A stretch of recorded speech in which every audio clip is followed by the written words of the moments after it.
পার্বত্য চট্টগ্রামের বান্দরবান জেলার রুমা উপজেলার মুন্নমপাড়া গ্রামে আমার শৈশব কেটেছে।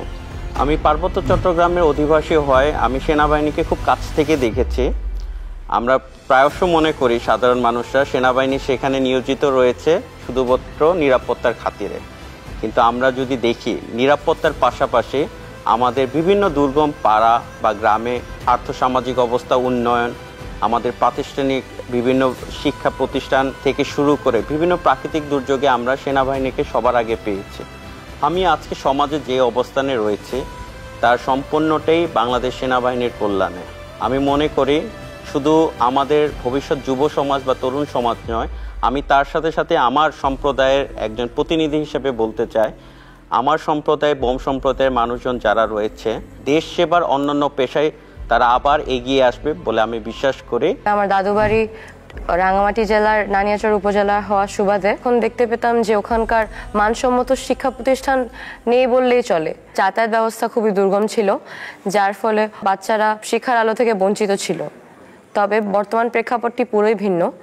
সেনাবাহিনী এবং সরকারের বিভিন্ন উদ্যোগে বিভিন্ন শিক্ষা প্রতিষ্ঠান স্থাপিত হয়েছে এবং যোগাযোগ ব্যবস্থা উন্নয়নের ফলে দুর্গম এলাকার বাচ্চারা সেসব শিক্ষা প্রতিষ্ঠানে এসে পড়াশোনা করার সুযোগ পাচ্ছে।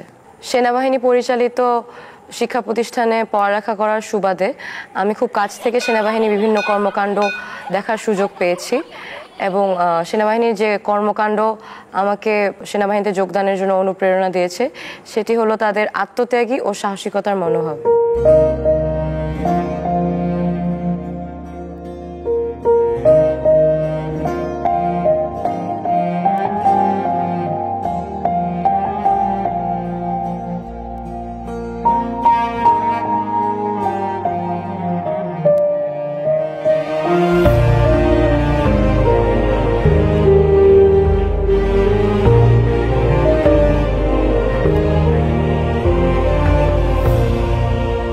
আমি একজন সেনা সদস্য হিসেবে নিজের পাহাড়ি জনগোষ্ঠীর কাছে উদাহরণ হতে পেরেছি, এটাই আমার জীবনের সবচেয়ে বড় গর্বের বিষয়।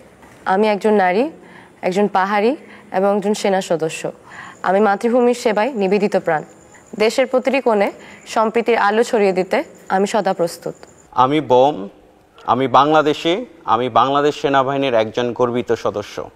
আমি দেশের জন্য, মানুষের জন্য, মাতৃভূমির সার্বভৌমত্ব রক্ষায় সদা প্রস্তুত।